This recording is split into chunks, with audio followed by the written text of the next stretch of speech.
We've created videos about things that are haram according to Islam. But in this video though, we are going to look specifically at foods, and I'll be highlighting 10 foods that you probably didn't know were haram in Islam. How's it going, guys? Welcome back to FTD Facts. My name is Leroy Kenton, if you didn't know already. And for this episode, we're gonna see that some of these foods, Muslims have probably been eating them, but they just didn't know that these foods were haram. So make sure you watch this video all the way to the end so you don't miss any of these foods. Okay, so let's just jump into it. Starting at number 10, we have the food Jello. Now this is a very common dessert. Who doesn't like Jello, right? It tastes really nice, especially when it's chilled. Kids love it especially. But here's the thing though. It's known that Jello contains gelatin, which is a protein derived from the collagen that is found in pig bones, skin, as well as connective tissues. So this tasty little dessert isn't so halal after all. This may come as a surprise. At number 9, red candy. So red candy or strawberry flavored candy, anything red that tastes sweet, pretty much in the candy category. It's often dyed with a food coloring called carmine, and carmine is made from dead crushed up beetles. It's produced when these insects are boiled with sodium carbonate or ammonia, which then produces the bright red dye. Therefore, it's recommended that you see the ingredients list before buying. Also, a thing to note, of the 4 major Sunni Islamic schools of thought, Hanafi schools, they forbid eating all bugs, while the Maliki scholars, they accept them, but the Shafi'i and the Hanbali academics, they completely forbid the consumption of some insects, but others they allow. So it's haram based on the school of thought that you fall in. Next up, Japanese food. Well, if you're worried about following the halal guidelines, then it would be beneficial for you to check the ingredients of food that you're ordering in a restaurant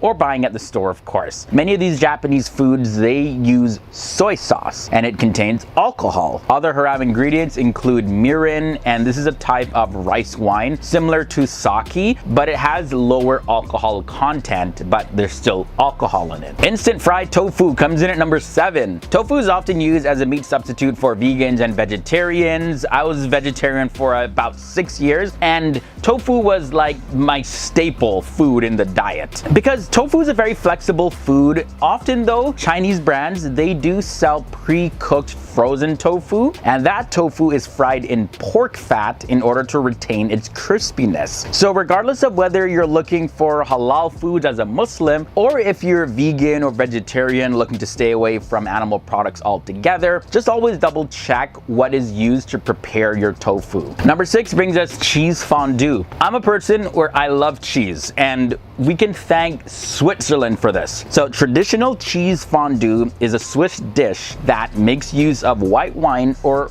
alcohol. So with that said, it's a haram food item. All right, before we get into the last 5 haram foods, just a reminder that we did do a video series about haram things in Islam as well as halal things. I'll link to both of those series below in the video description section so you can check them out, because like I mentioned in this video, we're just looking at food, but it extends to a whole other world of things that can fall under haram, and in some cases the term halal, although yes, halal is used for specifically food, in slang halal is used for other permissible things in Islam. So definitely check those ones out. Those links are below in the video description section. Moving on to number 5, we have spirit vinegar. Alcohol and products containing alcohol are just haram in Islam, and even if the alcohol has evaporated in the end, so therefore spirit vinegar is haram. However, if alcohol is not used in making of the vinegar, then it is halal. So it's advised that you check the description of the ingredients before buying it, just to make sure. Marshmallows comes in at number 4. Marshmallows, they are a very popular snack, and you can eat marshmallows just as they are, or you can throw them in your hot chocolate, you can roast them at a campfire and more. But again, just like Jello, marshmallows contain gelatin, so they are completely haram. However, vegan marshmallows, they do exist, so you are in luck. You can check them out. Those are fully halal and they're a great substitute for regular marshmallows. One of my favorite desserts comes at number 3, cheesecake. Most cheesecakes contain gelatin as a firming agent to set the cheese, but you can find cheesecakes that do not contain any gelatin though. But if you are unsure, it is recommended that you simply make it yourself, or you have somebody that's a lot more skilled than you in the kitchen